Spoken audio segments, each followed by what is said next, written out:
Nah, politik itu adalah tujuan bersama ataupun cara yang dilakukan untuk mencapai, untuk merebut kekuasaan misalkan. Nah, kekuasaan itu digunakan untuk mencapai tujuan, kelompok ataupun negara. Kalau misalkan kita bicara yang politik negara berarti tujuan negara ini mana. Nah, dalam proses perjalanan politik di Indonesia ataupun di manapun itu akan menghasilkan sebuah kebijakan yang nantinya itu diundangkan tentunya. Nah, kebijakan itu juga harus sesuai dengan konstitusi ataupun ideologi negara kita kan begitu. Ideologi negara kita adalah Pancasila misalkan seperti itu. Jadi harus merujuk kepada Pancasila dan Undang-Undang Dasar 1945 sebagai dasar, kehidupan kita berbangsa dan bernegara. Nah, kalau misalkan, beberapa proses politik yang menghasilkan kebijakan keluar daripada jalur itu, maka berhak untuk dikritisi karena kita adalah warga negara. Sebenarnya kita tuan di negara ini, gitu. Kita warga negara itu adalah tuan, bukan bukan sebenarnya pemerintah yang tuan, tapi masyarakat itu tuan. Karena kenapa? Karena mereka lah yang menciptakan seorang pemimpin dengan cara memilih, berdemokrasi dan sebagainya.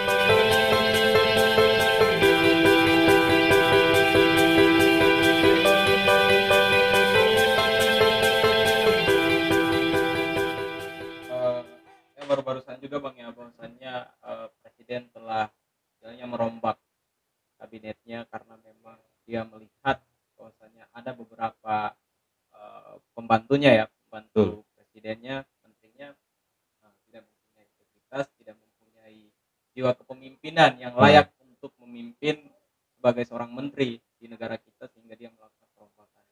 Mhm Nah, dari mhm. pandangan Abang itu sendiri, eee dengan perombakannya, eee, menteri ini, harapan Abang nih untuk menteri-menteri yang baru-baru nih menjabat gitu kan, harapan Abang seperti apa sebagai seorang pemuda, sebagai masyarakat Indonesia gitu? Ya, tentunya harapan saya sangat baik kalau misalkan, berjalan dengan apa yang memang, seharusnya gitu ya. Niatan Presiden Jokowi mengganti menteri itu adalah untuk perbaikan kan. Iya, Tapi kalau misalkan perbaikan yang saya tadi bilang hanya diperbaikan dalam apa ya, kepentingan politik mungkin saat ini sangat kencang sekali iya, hingga akhirnya dia harus, membuat perombakan. Nah, ini juga perlu menarik wadah khusus bahasan seharusnya. Jadi kita nanti bikin lagi gitu loh. iya, Episode kedua misalkan iya, ya. Nah, lebih episode kedua misalkan terkait pergantian menteri dan iya, nanti ke depannya bagaimana. Nah, ini bagaimana? sangat menarik untuk dikaji. Betul Bang, Nah, tapi yang saya mau, ungkapkan di sini bahwa pergantian menteri ini mudah-mudahan akan membuat baik suasana Indonesia ataupun membangun Indonesia lebih baik lagi terutama dalam ekonomi, apalagi situasinya Covid seperti ini iya, kan, ekonomi down. Mudah-mudahan dengan adanya beberapa menteri baru itu bisa meng-up kembali. Dan ada beberapa orang yang menjadi menteri menurut saya jadi sorotan nanti, wah ini ya seru nanti ke depannya iya, gitu. karena Bukan di periode ini, mungkin di periode misalkan 2024 nih. iya, Saya tidak menyebutnya itu pergantian kepemimpinan, tapi 2024 lah ya kan. Nah, ini sangat menarik nanti untuk kaji, sesi selanjutnya aja. Kalau menurut saya, ini nanti kita akan kembali kembangkan lagi iya, gitu. artinya nanti di sesi berikutnya itu kita lebih Ah, detail lagi Bang ya, heeh untuk heeh, membahasnya khusus lah. heeh heeh. Lebih khusus lagi untuk membahas tentang hal itu. Sederhana sebenarnya harapan saya ketika memang ada pergantian menteri ini, ya mudah-mudahan menteri sosial yang kemarin korupsi ini nggak korupsi, kan Iya, seperti itu. Nah, terus kemudian ada lagi pergantian menteri apa, pariwisata dan ekonomi kreatif. Itu ada Sandiaga Uno ya kan. Mudah-mudahan bisa meningkatkan ekonomi Indonesia dalam bidang ekonomi kreatif ataupun pariwisata. Karena Indonesia ini sebenarnya sangat potensi jika dikembangkan wisatanya. Mengenai ekonomi kreatif itu akan berbasis kemasyarakatan. Jadi gotong royong yang ada di Indonesia itu kalau misalkan dia bisa memanfaatkan itu sangat luar biasa. Jadi Indonesia ini akan kembali hidup giroh, kalau menurut saya giroh itu apa ya, bawaan warga negara Indonesia lah, itu yang dimiliki oleh warga Indonesia itu kelebihannya ketika zaman kemerdekaan dulu itu dipergunakan untuk memerangi kolonialisme. Nah, kalau misalkan sekarang dipergunakan untuk kemajuan Indonesia ataupun memerangi kemiskinan itu juga bisa sangat efektif menurut saya digunakan ya. Pakai indikator itu saja sudah agak lumayan Indonesia. Jadi jangan lagi berharap kapan nih investasi ya kan. Terus kemudian ya enggak jadi masalah investasi kalau misalkan bacaannya nanti ataupun dihitungnya nanti bahwa masyarakat Indonesia akan sejahtera. iya, Yang terpenting adalah kita harus segera melunasi hutang. iya. Itu yang paling terpenting Bang ya? Iya, karena tahun 1945 katanya Indonesia emas. Nah, ini harus dimulai dari sekarang. Iya. Nah, biar bagaimanapun kesejahteraan masyarakat itu harus di garda terdepan gitu Bang ya? apa kalau misalnya banyak investasi tetapi tidak menguntungkan masyarakat Betul Indonesia betul. gitu kan. Iya. Karena Jangan sampai Indonesia ini masyarakatnya, apa namanya, hanya dijadikan sebagai pekerja. oh, Di kota-kota industri masyarakat kebanyakan pekerja, mau perempuan ataupun laki-laki. Jarang sekali yang dia mempunyai perusahaan, terus usaha sendiri dan kemudian produknya itu dipasarkan di Indonesia ataupun diekspor misal. Tapi kebanyakan warga Indonesia kalau misalkan boleh didata, semua warga Indonesia ini rata-rata itu adalah pekerja. kerja ya. Mau itu PNS, mau itu, apa namanya, di swasta, itu pekerja. Nah, yang menghasilkan produk sendiri ataupun menjual produk hasil karyanya, mau itu jasa, mau itu bentuk fisik, itu sangat jarang menurut saya. Ini yang harus dikembangkan di Indonesia. Iya. Ini harapan ke depan lah dengan adanya pergantian menteri baru ya. Iya. Tapi apakah bisa atau tidak ya kita lihat aja pelaksanaan ataupun eksekusi mereka kan. Iya. Berarti istilahnya si menteri ini berbagai macam upaya ataupun cara untuk bisa ya Bang ya, Iya, lebih fokus kepada UMKM, itu sangat perlu Bang ya. sangat perlu itu. Karena di Cina pun, eee, apa namanya, mereka itu lebih memperhatikan UMKM Betul betul. untuk masyarakatnya gitu kan. Heeh. Karena dari UMKM itu juga bisa, istilahnya memberikan sumbangsi begitu besar untuk pertumbuhan ekonomi mereka gitu Ya. ya. Ya karena di negara-negara yang sangat majemuk ataupun penduduknya banyak, itu sangat efektif kalau misalkan menjalankan UMKM. Gitu. Kenapa? Karena UMKM pertama, masyarakat mengenal itu dan modalnya nggak terlalu besar Iya, dan masyarakat bisa mencari lah. Dengan bekerja mereka bukan satu 2 orang tapi misalkan satu kelompok atau 2 kelompok UMKM kan itu sangat meringankan mereka iya, dalam apa ya namanya, dengan membangun. Tapi kita gampang bicara, cuma menciptakan itu, bagaimana konsep mereka melaksanakan itu nggak gampang. Untuk merubah, apa namanya, kebiasaan ataupun habit saya nyebutnya. Habit masyarakat Indonesia itu sangat susah.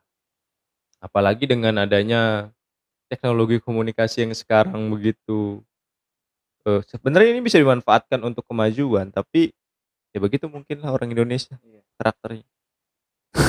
Karakternya seperti ini karena, sistem pendidikan yang diterapkan di Indonesia itu salah ataukah memang dari jiwanya Bang, individunya? Oke, Eee, menarik juga. heeh, Pendidikan ya, berbicara pendidikan di Indonesia, sebenarnya Indonesia, saya lebih tertarik pendidikan konsep Ki Hajar Dewantara sebenarnya dibandingkan konsep kurikulum sekarang. heeh, Walaupun kurikulum sekarang ini nggak jelek-jelek amat. iya. Buktinya kurikulum sekarang ini bisa menghasilkan saya berbicara di sini, Oh iya, kan siap. begitu. Nah, eee, tapi kalau konsep Ki Hajar Dewantara itu mengajarkan bahwa pendidikan itu seharusnya si anak didik itu diperlakukan sesuai dengan keterampilannya. Jadi Iya, diberikan materi sesuai dengan keterampilannya ataupun bakatnya. iya, Bukan lagi dia dituntut semua mata pelajaran hingga akhirnya dia harus bisa, kemudian si anak itu pusing dan akhirnya tidak ada yang bisa mhm, satupun. iya, Nah, lebih baik memanfaatkan satu bakat dia itu diasah terus dan kemudian bisa menghasilkan. Nah, ini yang memang harus ada evaluasi juga kalau misalkan mau dievaluasi ya.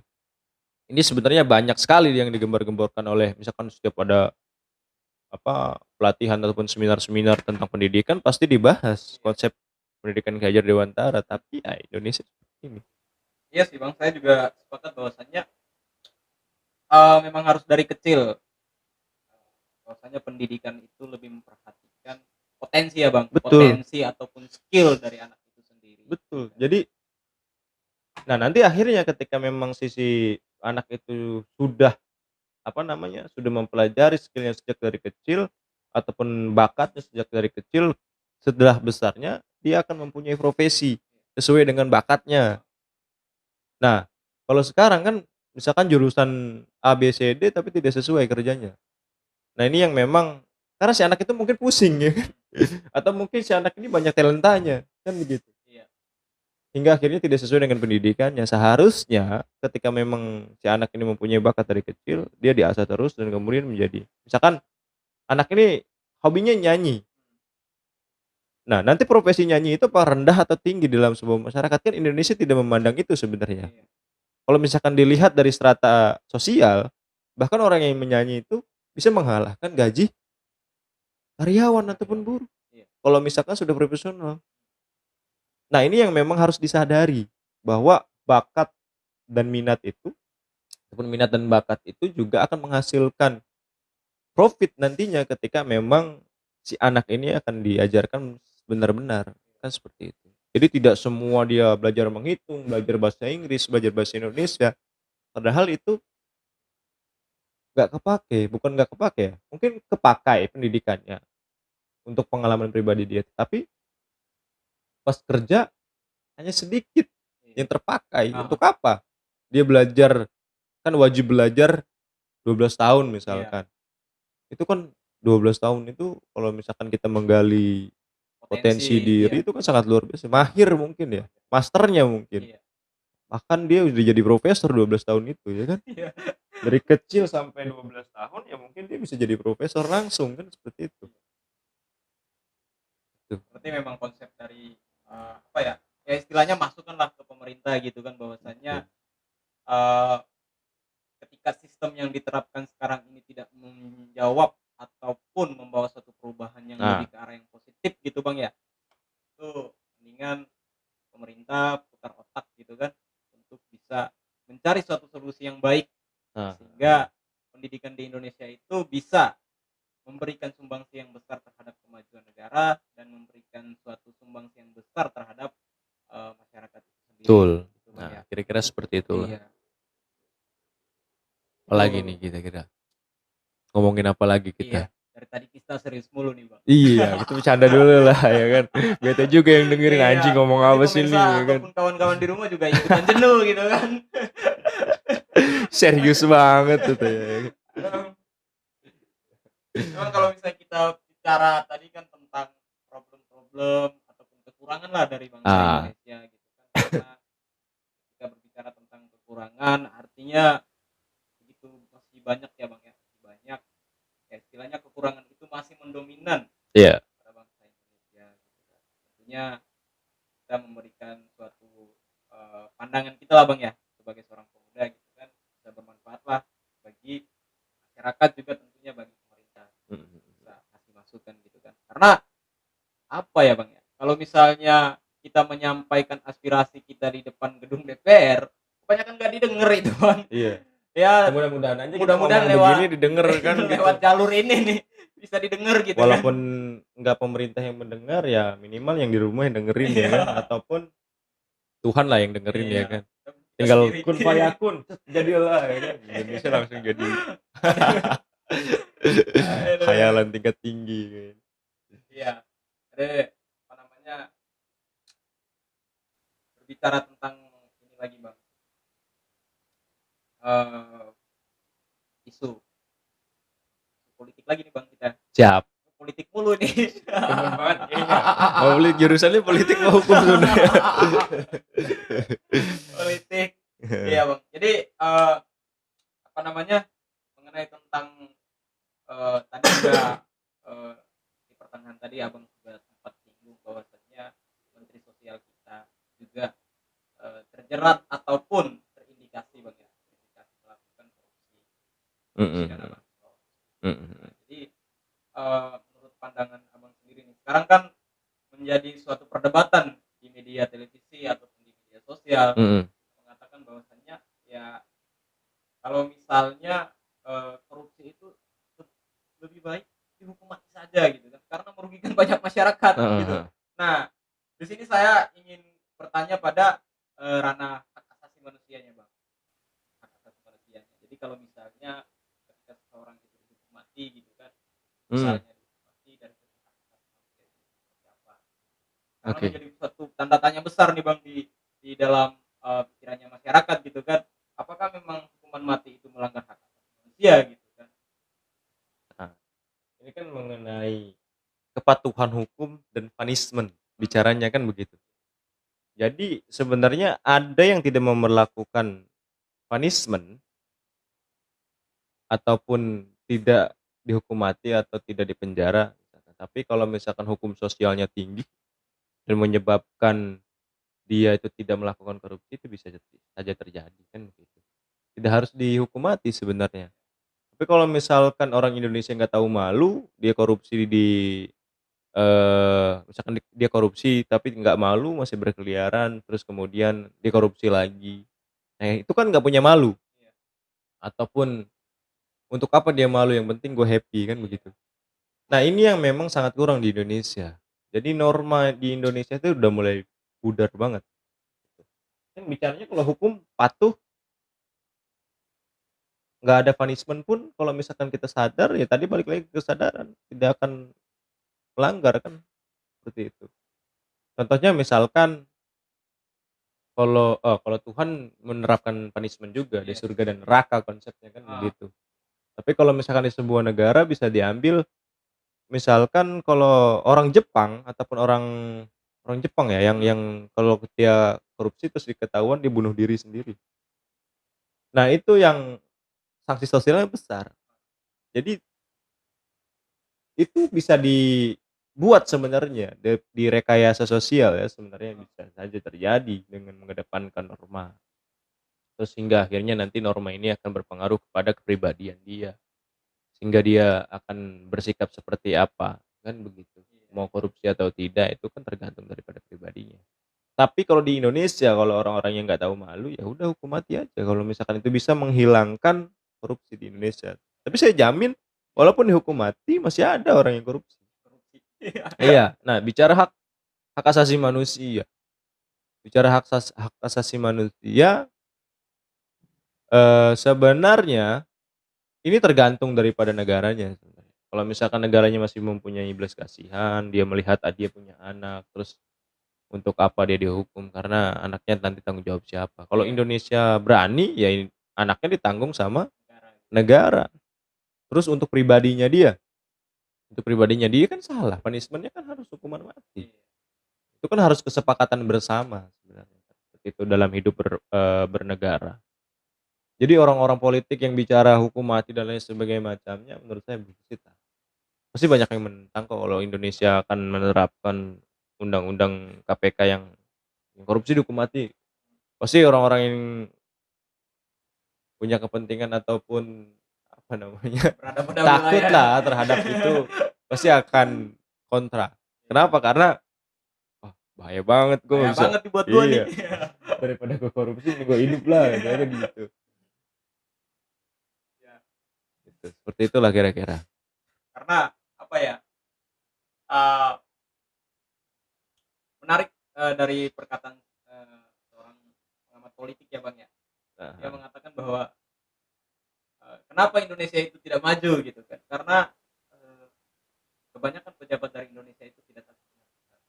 Nah itu. Karena dia ketika dilantik, ketika sumpah Ah, jabatan gitu kan, tetapi pada kenyataannya dia melanggar dari mhm. sumpah-sumpah yang dia. Iya iya iya. Jadi menarik juga dari perkataan, pengamat politik ya, Bang, Berarti kalau yang korupsi dia nggak takut terhadap Tuhan. Tuhan. Iya, karena dia menyangkutannya nanti pembalasannya kan begitu. Artinya, Tuhan lah yang akan membalas dia kan Mhm. seperti itu. Ya itulah Indonesia tidak ada yang udah nggak tahu malu lah. Kalau misalkan bicaranya nilai ataupun nilai itu sebuah kebenaran misalkan Heeh, bersumber daripada Alkitab, terus Al-Qur'an dan lain sebagainya macamnya yang dia percayai lah. Kalau yang taat nggak bakal ini berbuat curang ataupun berbuat apa ya, melanggar lah. iya, Tapi kalau misalkan orang yang nggak takut ataupun orang yang nggak sadar ya bisa saja melakukan walaupun hukuman itu berat. Misalkan di Arab Saudi diterapkan hukum apa namanya, yang dipotong tangan kalau mencuri itu. iya, Nah itu juga apa namanya, sama aja banyak yang mencuri juga. Walaupun pelaksanaan hukumnya ada gitu, hukum pancung iya, misalkan, seperti itu. Jadi tergantung daripada individu diri daripada warga negara tersebut. Indonesia kenapa nggak pernah maju-maju, ya kita balik lagi refleksi diri, kan begitu. Mungkin gua males-malesan kan begitu, kenapa nggak maju-maju. Walaupun gua udah bekerja semaksimal mungkin, ya lu kerjanya apa? Lu kerjanya di pabrik apa lu menciptakan produk, kan begitu. Iya betul. Kan bingung juga jadinya kan, Indonesia ini kok nggak maju-maju. Ya lu dari 45 sampai 2020 ini ngapain aja, Ngapain kan aja ya. begitu. Lu bekerja atau lu menciptakan produk ataupun lu menjual apa. Kan kalau misalkan mau maju, dikatakan negara maju itu kan harus mempunyai produk misalkan untuk menjamin kesejahteraan masyarakatnya. Terus ya terutama masyarakat dulu lah, nggak usah jauh-jauh mengenai teknologi dan lain sebagainya macamnya ya. Tapi dari strata masyarakatnya aja dulu. Hitungannya seperti itu kalau menurut saya ya. Jadi pada intinya ketika sebuah negara itu bisa maju, masyarakat dan pemerintah itu mempunyai peran yang sangat penting Bang, ya. Bukan hanya dari pemerintah saja, tetapi peran dari masyarakat itu juga ada gitu kan. Ya harus, karena pemerintah itu hanya merumuskan merumuskan hukum untuk warga negara. Kan warga negara juga yang melakukannya. Gitu. Jadi pemerintah itu sebagai penyedia ataupun penyedia fasilitas lah mungkin. Misalkan ada orang yang nggak mampu nih, dibantu sama pemerintah melalui dinas sosial ataupun kementerian sosial. Itu adalah program-program yang dijalankan kan, tapi tetap yang menerima bantuan itu kan masyarakat. Artinya masyarakat bagaimana berbuat kan seperti itu. Nah kalau misalkan masyarakat Indonesia juga malas-malesan, mentalnya mental Tempe gitu. bukan mental tempe apa namanya, hanya ingin bekerja tapi malas berinovasi, ya sama saja. Gitu. Jadi mau pemerintahnya berinovasi, ketika masyarakatnya stuck, ya sama aja. Tapi ketika masyarakatnya berinovasi, pemerintahnya stuck, nggak ada hukum yang menjamin mereka berbuat, itu sama saja. Sama juga. Jadi Ya sama. perlu istilah balance lah Bang. Iya balance, harus balance. Gitu. Seperti itu. Ketika pemerintah mengeluarkan suatu kebijakan yang sangat luar biasa, ya itu peran masyarakat juga harus lebih baik lagi gitu kan. Iya. Gimana dia bisa merealisasikan kebijakan tersebut. Tentunya kebijakan ke arah yang positif gitu kan Bang ya. Iyalah. Kalau negatif bahaya itu. Kalau negara luar bisa maju dan sejahtera di negara orang itu artinya dia punya perusahaan-perusahaan di negara orang, tapi negaranya maju. Kenapa Indonesia yang mempunyai sumber daya alam, sumber daya manusia yang tadi disebut masyarakatnya sangat banyak, ya kan nggak maju-maju ya. Lu udah ngapain aja dari 45 sampai sekarang kan gitu yang disebut Indonesia itu. Itu aja sih sebenarnya. Simple sebenarnya ya kan. Jawab pertanyaan pakai pertanyaan lagi. Lu udah ngapain aja kan gitu. Ya, jadi gitulah Bang. Iya. Problem ataupun pandangan Abang tentang begitu banyak tadi ya tentang Indonesia, mudah-mudahan mencerahkan gitu kan. Mudah-mudahan ya sedikitnya mencerahkan lah. Yo ingat. Oke Bang, mungkin kita sampai di sini. Siap. Terima kasih. Ini namanya Pace. Maksudnya dia satu lagi hostnya ada. Endang ya namanya, Endang. Dia berhalangan sekarang. Iya, dia lagi halangan. Dia perempuan ya. Oke kawan-kawan, mungkin obrolan kita sampai di sini. Jangan lupa like, komen, dan subscribe. Oke, dari Bang Tiba mungkin disampaikan. Oke. Dukung channel ini, yoi, saya masarin channel nih ya kan. Dukung channel ini, jangan lupa komen, like, dan subscribe. Kalau misalkan kawan-kawan nggak ada yang tidak berpendapat dengan kami berdua, silahkan komen ataupun nanti masukan-masukan untuk saya, tentang pemikiran saya yang saya tadi ungkapin dan lain sebagainya macamnya, silahkan komen. Ya, kami sangat terbuka lah. Kita harus terbuka jadi orang ya kan, biar nambah wawasan terus, nambah ilmu terus. Silahkan komen. Kalau misalkan dianggap bermanfaat dan disebarkan kan gitu. Oke, mungkin itu aja. Oke, sampai jumpa di lain waktu. Assalamualaikum warahmatullahi wabarakatuh. Waalaikumsalam warahmatullahi wabarakatuh.